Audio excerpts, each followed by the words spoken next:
So tell me, now that summer is starting, what are some ways that women can get their skin prepared to wear tank tops, shorts, and summer's hottest trends?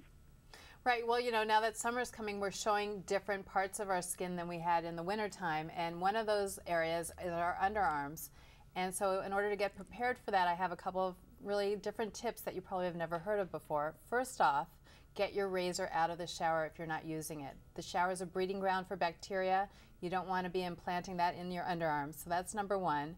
Number two is when we're shaving, we're actually removing 20% of the top layer of our skin, and that kind of sets you up for irritation and dryness. So look for a moisturizing deodorant.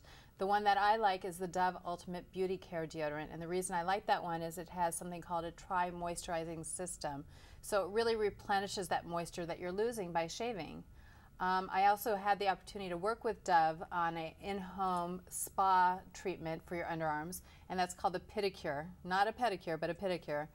You can find out more information on that on facebook.com/Dove.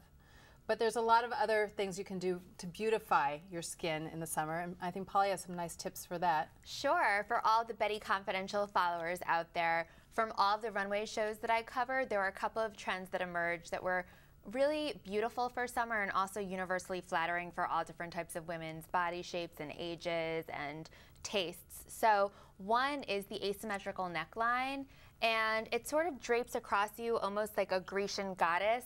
There's a strap on one side and then it's strapless on the other, and also the conventional strapless dress. And what's great about both of these styles is that it allows you to show skin without being too revealing. And with dresses, they're so versatile, so it really allows you to sort of stretch those wardrobe bucks. You can put on a thick belt and some flats for day, kick off the flats, put on some heels and some big bangles for the evening, and you're good to go. And it's more important than ever to consider the skin in that area almost like a wardrobe accessory. And also, showcasing the neck was a huge trend we saw on a lot of the runways. So for daytime, you can really go for the big statement necklaces for daytime, and they're really not reserved for the evening anymore. But again, it's really important to protect your skin, and Dr. Luftman has great tips for the SPF in that region.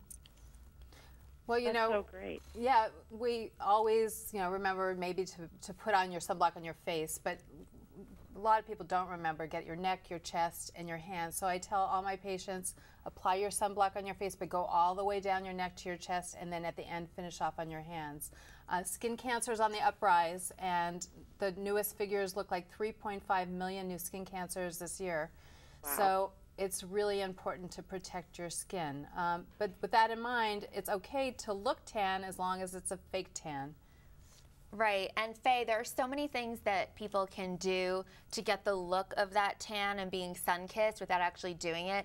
So many different fashionistas and beauty insiders that I know are all about that airbrush tan, and I don't know if you've ever tried one, but it's so great. You go to, it's being adopted by spas and salons around the country very quickly, and you basically go in for an appointment and you're airbrushed with a formula that contains dihydroxyacetone that develops into a suntan-like hue in a few hours. But an easier, quicker, probably less expensive way is to just use a matte bronzer that you can get at the drugstore or department store.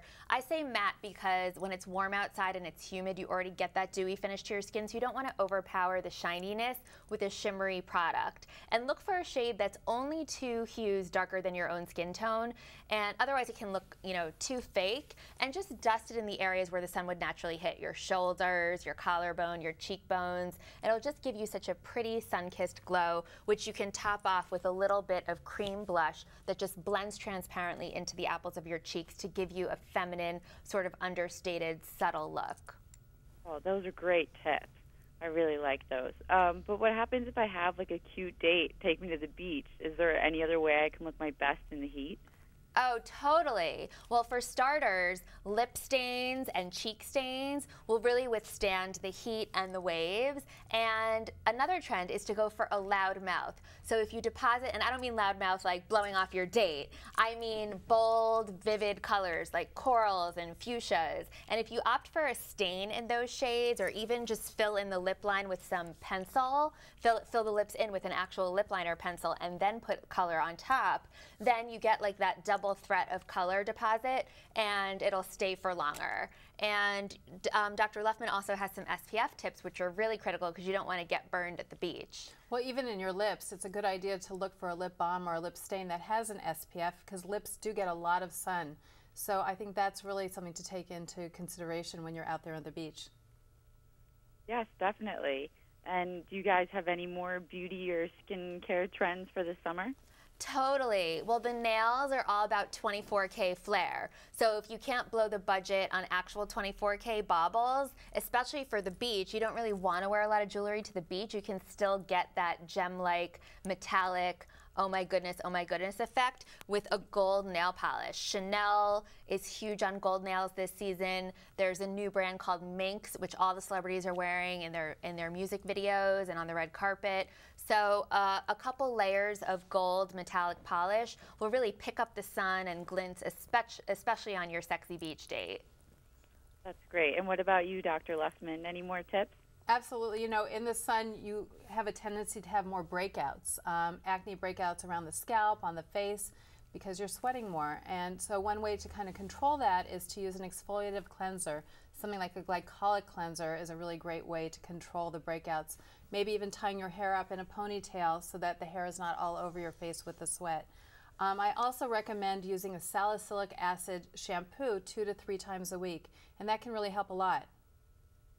Well, these are fantastic tips. I'm sure our readers are going to love hearing these. And thank you so much, ladies, for speaking with me today. Thanks, Faye. Take care. All right. Take care. Bye.